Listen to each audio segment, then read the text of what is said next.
Welcome to the Book Editor Show. Today we are discussing how to edit and understand your character's desires. Now, if you're ready to move forward with your professional editing, stop by thebookeditorshow.com.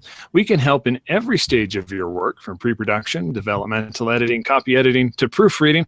Stop by today and let us know how we can help you build a better book. I'm Clark Chamberlain, and guess what? Peter is out today. He's traveling in Paris, where they don't have any internet. But fear not, dear listeners, because I have a special guest host. No matter how large or difficult the job might be, she's never once backed down from an edit to a delectable dissertation. Please welcome the acumen of Austin, Leslie Watts. Leslie, how's it going today? It's going great. Oh my gosh, that was fun. I understand why Peter is always so thrilled when he starts these the show. It's cool. Okay, I'm doing well. How are you, Clark? I am doing pretty good. Doing a lot of work. Finishing a lot of editing jobs coming up. But I'm really excited. This next week, at this time, I will be at the Salt Lake Comic-Con, which is just going to be awesome. So I've got a booth down there, be selling Hank Hudson books, doing all that kind of stuff. Awesome. Oh, you're going to have such a great time. It will be. It'll be so much fun. Trying to figure out, I don't think I had someone making a cosplay, like a costume of the suit that's worn in the new movie for the Harry Potter, the Fantastical Beasts, and Where to Find Them. Mm-hmm. Mm-hmm. Right? Mm-hmm. But I do not believe it's going to be done in time, which is a disappointment. So, well, there's always next year, Clark. That's right. So, so anything new going on in your neck of the woods? I'm sure there is, but my blah, blah, blah. I'm a little tired today, so I'm having a hard time remembering. I'm focusing on character desires. And right now that's sleep. So I'm thinking about that a lot, but I'll try to hold up my end of things here. Well, I really appreciate you having taking the time to be the fill-in for Peter. So, and if you don't know, Leslie Watts is from Writership. I'm also helping her co-host that show now. We have a great time over there, a lot of editing in action. So if you haven't checked that out yet, you got to go do that because it's a lot of fun. And you're going to learn a lot too. So just like today, learning about characters' desires. So yes. Yeah. This kind of the topic for this came up when we were doing on the Writership program. Do you recall the name of the book? It was The Wolf and the Ravens, I believe, was the name of the story. And it was like episode 75? 75, yes, episode 75. Yeah, and it was a historical one, and there was a part that I kept getting hung up on with the character and what the character was trying to do and what their desire was, because, making sure the character desire matches what's going on in the story is really important. Hey, why is that important, Clark? I'm sorry, I'm just going to lob softballs at you. Well, Leslie, the reason why it's important is because when the character's desire doesn't match so the problem is that the character interior desire, sometimes the author wants the character to do something else that actually would go against their desire. And so when those two events happen, the reader feels it to be, it's not genuine. And it makes it difficult for them to believe what's going on in the story. Kind of like a cognitive dissonance that you can feel. Yeah. Yeah, and it makes sense because you sometimes will read a story, right, and you're going along and everything seems fine, and then it's like, well, why did he do that? Why would he do that? And it's more than just, well, I wouldn't do that if I were in his shoes. Like, it's more than that. It's that, well, this seems inconsistent, or it seems out of character, or yeah. Exactly. And you hear that term, that it just seems out of character. And that's really what we're talking about, is that the character has a desire. That this is how we all are. We all have something that we desire, that we're going after, and we become, maybe some people become obsessed with it. Other Mhm. people, they set goals and work towards it. But most of the time, we do everything according to the desire of what it is that we're trying to accomplish. Um, in your situation right now, that's sleep. Yeah, yeah. That's my scene goal. Hmm. Is that I want to sleep. It's not my usual goal. Usually at this time of the day, I have other things that I want, but and then my overall plot goal would be something like I want to take over the world or something like that, right? Exactly. So as we're going through your manuscript, you're taking a look at this, and just like Leslie said, a scene goal. And this is where we've talked about them before, the MRUs, the motivational reaction units, and how that's put together. With the scene, there should be a goal, but then also you have an overarching goal that takes place, whether it's over the entire book, or maybe it's in smaller sections, like from the beginning to when the character enters the main section of the plot, or when the turn happens and they get pulled into Act Two, or Mhm. when the great uh, uh, sorrow and everything is getting beaten down, and maybe it changes again. And so there's these points where things can change, but there's also this desire that needs to happen during a particular scene. And so let's talk about these, and how we can do this. Um, let's talk about first is that why would we have a change happen in a story? Like the character, let's say, a Harry Potter. We use Harry Potter a lot. Okay. But let's say that Harry Potter, like at the beginning of the first book, like his desire is kind of just to, he wants a better family, and he wants to find a place where he belongs. Right. He doesn't want to become a wizard and fight bad guys.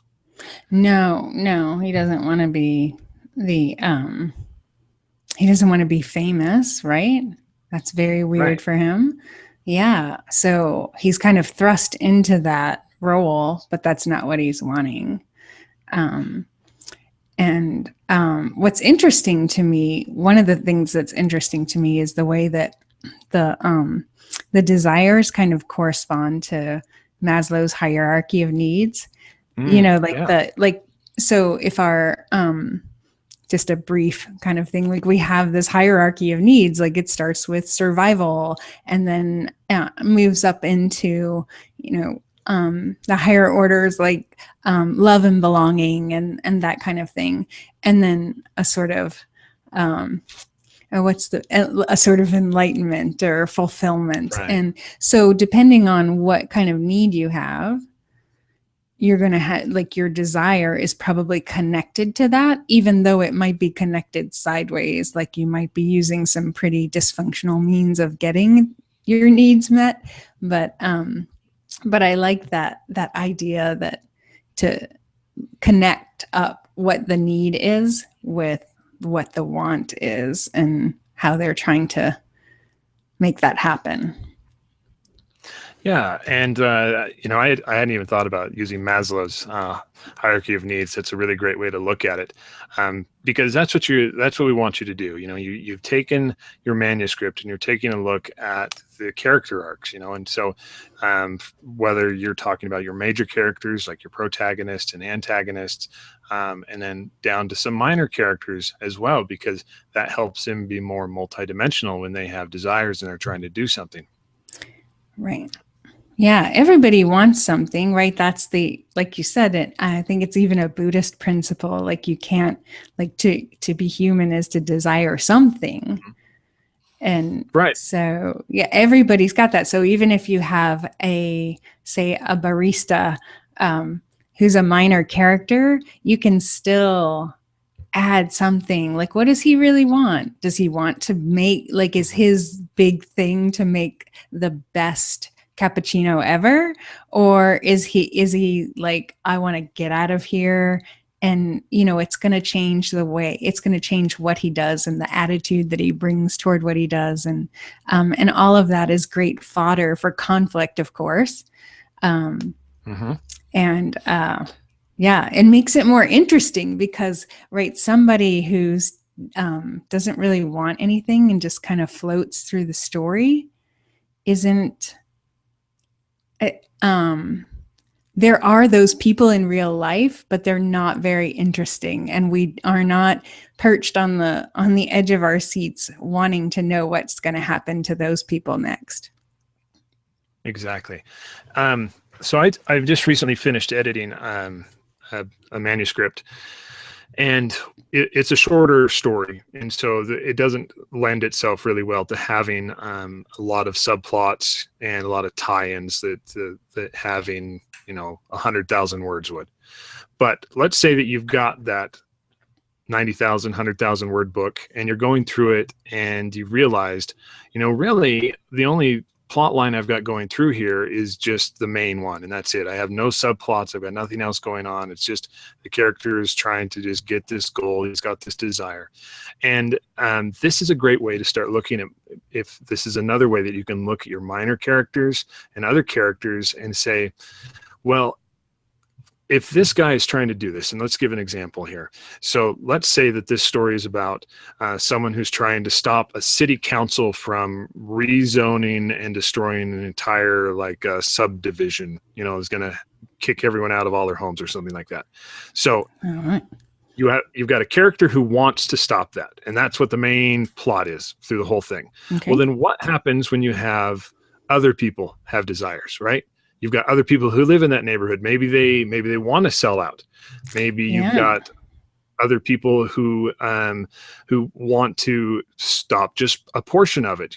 Like how far are they willing to go for his desire through the story, and where do those conflicts happen? Where do desires clash against each other?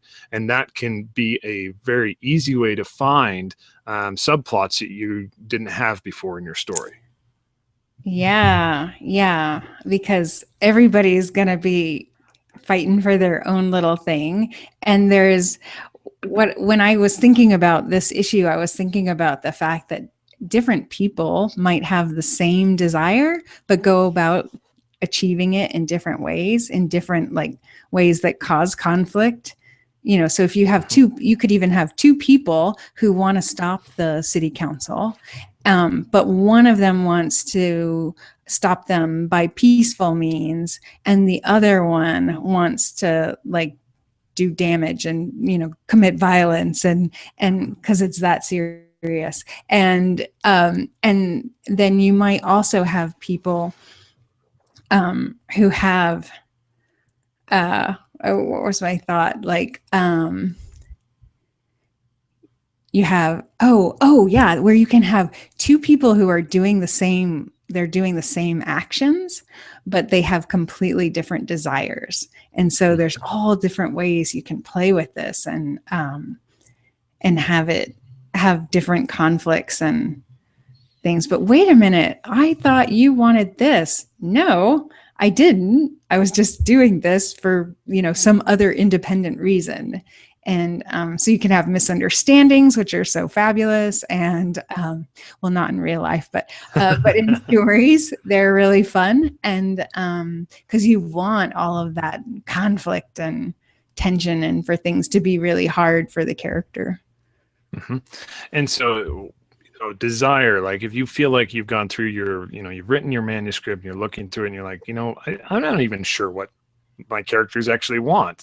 I've written this story that happens to have characters in it, but I've never really taken a look at why this character would do this. And this is where where you can end up, where you look at the character and you say, like we talked about earlier, why would the character actually choose to do these things? It doesn't make sense. It feels out of character. And this is when your desires and plot actually are clashing together, because you want to tell the story a particular way. And so, but your character doesn't want to be part of that story, really, when it comes down to it. Yeah. And so it's either, do I change the plot of the story to match a character? Do I just throw the character into it anyway and just make them do it? which, you know, is the least desirable, of course. Mhm. Or I'm sorry, you used desire. Indifferent. Sorry. Okay. so, or do you end up changing things in a way so that the reader understands this desire or this shift in desire? So, for instance, Another Day, Another Name, which is the first book I ever wrote. At first it was really confusing why the assassin in the book would put herself at risk for someone else. You know, it really did seem out of character. And so I had to go back in and like change scenes so that we could see her making small changes, because those changes in desire had to occur so that it felt realistic, and it didn't feel like the plot and the desire were clashing. Yeah. I think that's a really good point, because I was working on a story recently where the character was like her desire wasn't fully developed. And so in the beginning it was kind of this one thing, and it didn't really make a lot of sense in light of the story. Like the character wanted to please other people in the beginning, it seemed, but it was more like she was just kind of going along, not really having a desire. And then as soon as we hit that, you know, the turning point at about 25%, that when we're moving into Act 2, then it suddenly became clear what we really wanted was to be a certain kind of dancer. And so then the plot just took off and everything kind of meshed, and it was clear that the author had really hit her stride there at that point when she figured out, oh, this is what this character really wants. And so she just needed to go back and edit that first portion to make sure that there was evidence of that all along. Yeah, because we want to make sure that we're showing this desire and that it's clear. I'm really big, like when you first sit down, I'm really big into the idea of plotting along the lines, of the overall story and understanding what you're going to do. I'm not a huge proponent of really spending a ton of time with my characters in pre-production before I get into writing, because I want to kind of explore them a little bit more. But once I have the first draft done, once I've got that manuscript done, then it becomes time to really evaluate the characters and make sure that I understand different desires. And we were talking off air, you've got a fantastic way to go through and really start identifying desires and can give some practice. Yeah. Do you want to go through that now? Yeah, sure. You want to talk about that? I'll go through it. Okay. I was thinking, we should tease them and make them go to the Book Editor Show site and check out the post on this, but it'll be up and you can get the details there. But just to give you a little, just a little tease. Yeah, just a little taste. But first, can I say one more thing about this? Is that no, the conflict, right?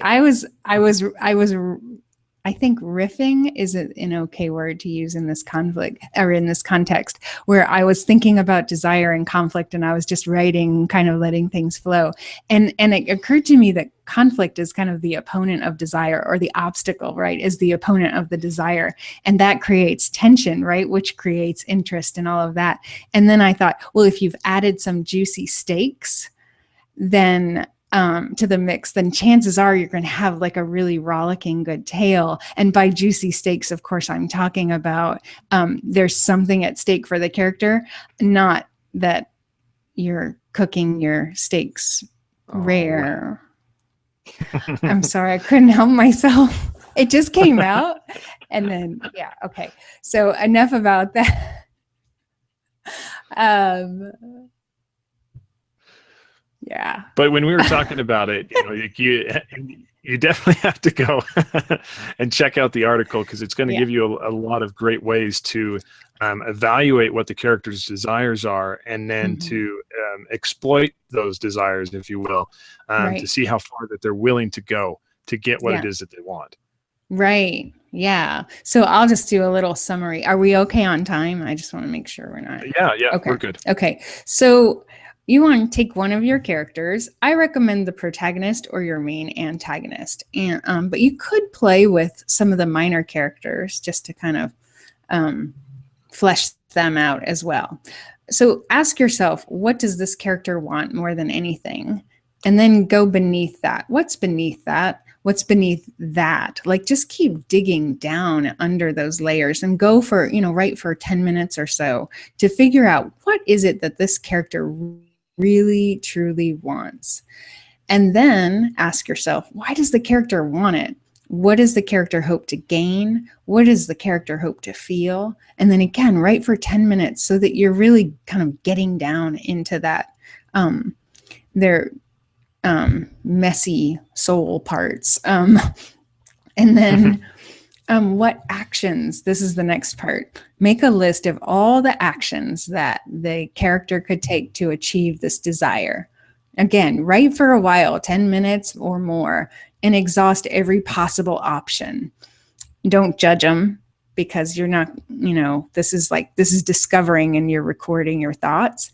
But like, what is, any action that could possibly, that the character could think could bring them closer to their desire.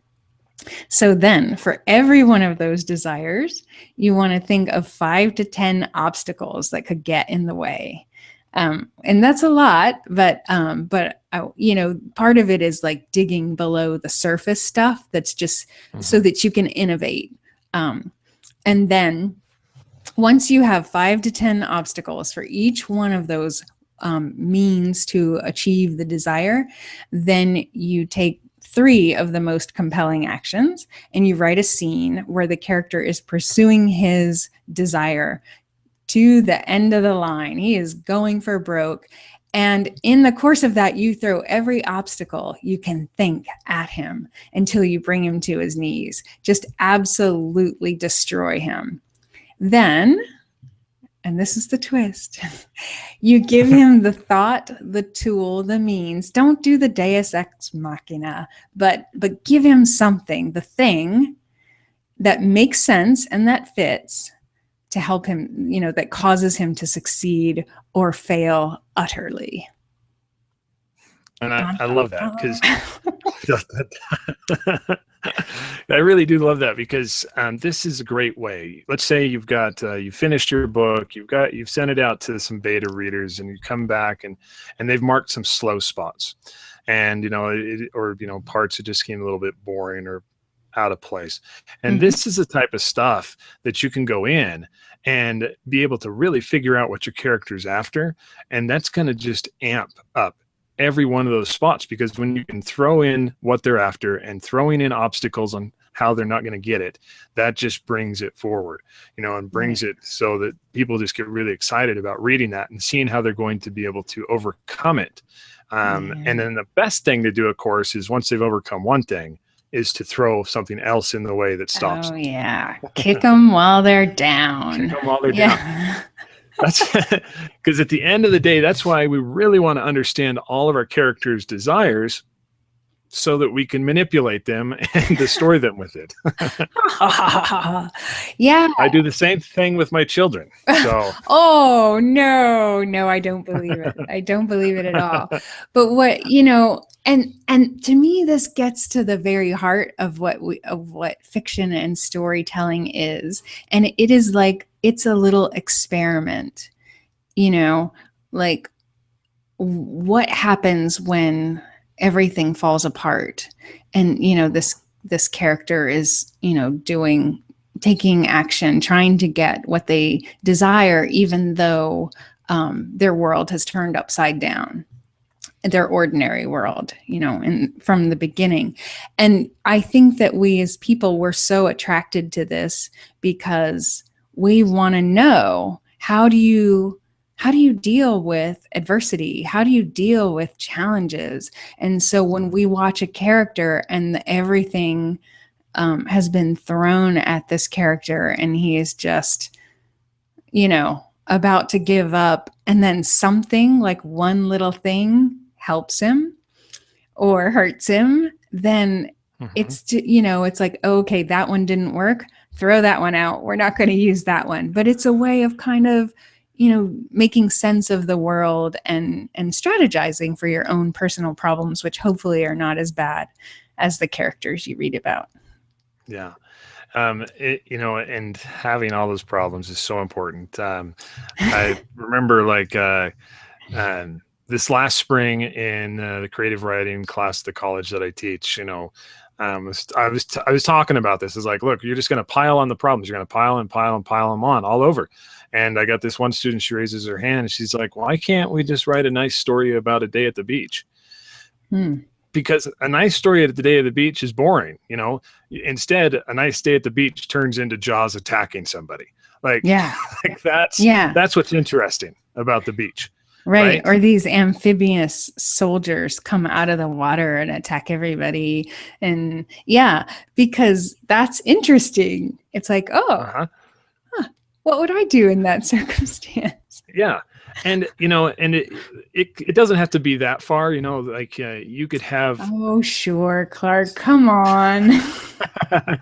No, I love having it that far, but, I know some people don't. Right. But, these are great ways to have, they forgot to bring the sunscreen to the beach. This causes a fight. They go to try to take care of this thing. And then another problem ensues, as they get the flat tire or they've gotten stuck on the beach with their car. Now you got to find someone to dig it out. Like you're just throwing problems at them. And that's what it is. Because as they're trying to get that desire, and then of course they're getting more frustrated and see what they do and see how they handle it. Yeah. So. Yeah. I know. I stumbled upon this motive generator. Have you ever seen one of these? I don't know. I have. I've seen character name generators and all kinds of different things, but this is actually a motive generator, and it was fascinating, the stuff that came up. So if you're having a hard time with that, then you coming up with, well, I don't know what my character wants, and just kind of like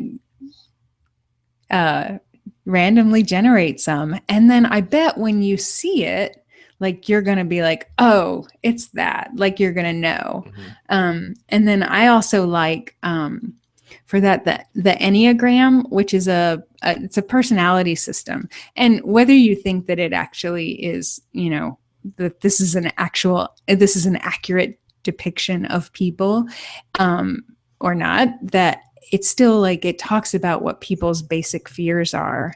And a lot of times I think their basic fears will indicate, what their desire is. Their desire is to avoid that at all cost. And so it's another way to enter that and discover what that is for your character. Yeah. And the desire that a character has, they don't need to be able to achieve it. Desire, again, can change during the story. Those major desires as things happen. But scene desire, you need to be very careful of switching out of a scene desire too quickly or switching out of those other things too quickly. For instance, like if you got a character who's in the middle of a crisis situation and they're continually switching what it is that they're trying to do, that becomes, it just doesn't make sense. It's like, if you were there, wouldn't you be doing this? Because this is who you are. So those are the things you want to watch out for, again, as you're editing your work through here. And you're going to be able to come up with some really amazing characters. They're going to be able to enhance your plot overall and to give you more problems and to give you more conflict between your characters as they differ in their desires. Yeah. I stumbled upon something about that was cool. Oh yeah. So it's this idea that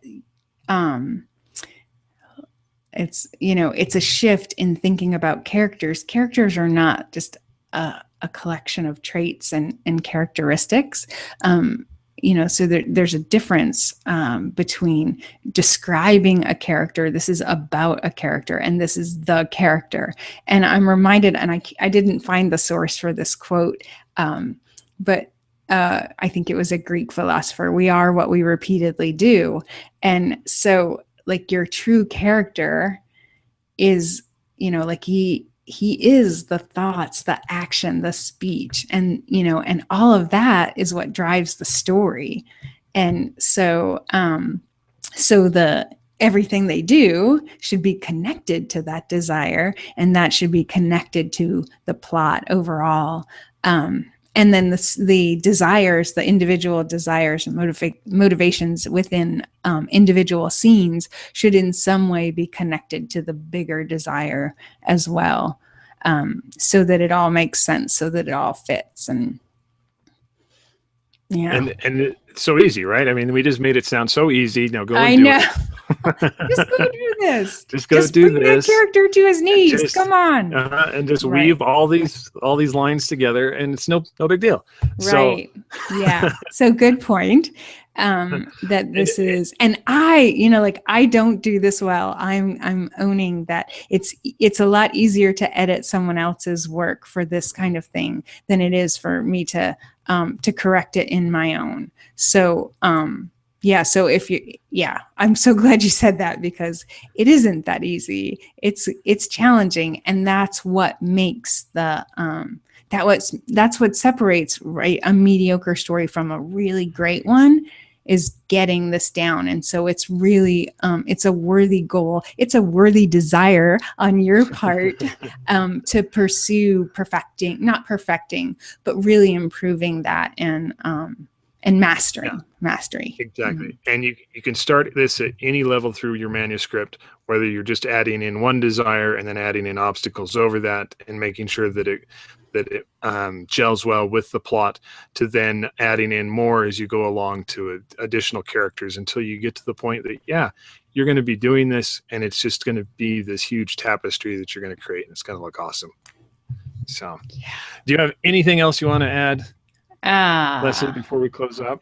I want to say, check out the post on the Book Editor Show that will have so that'll be editing in action, and then you can try that out. And please, if you try out that exercise, let us know, because I'm always curious to see how that plays out. So.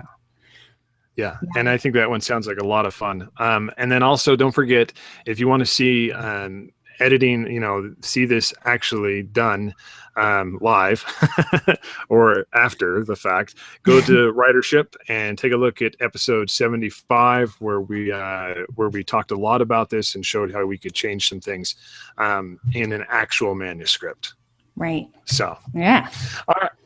All right. So if you, dear listener, enjoy the show, please leave us a review on iTunes, a like on YouTube, or a plus on Google. And also come by and like our new Facebook page, and share the show with all of your author friends. And if you're an editor who'd like to be a guest on the show, please drop us a line at thebookeditorshow.com. I'm Clark Chamberlain, and for my co-host Peter, who's in France without internet, and for my dear special co-host Leslie, keep writing, keep learning, and build a better book.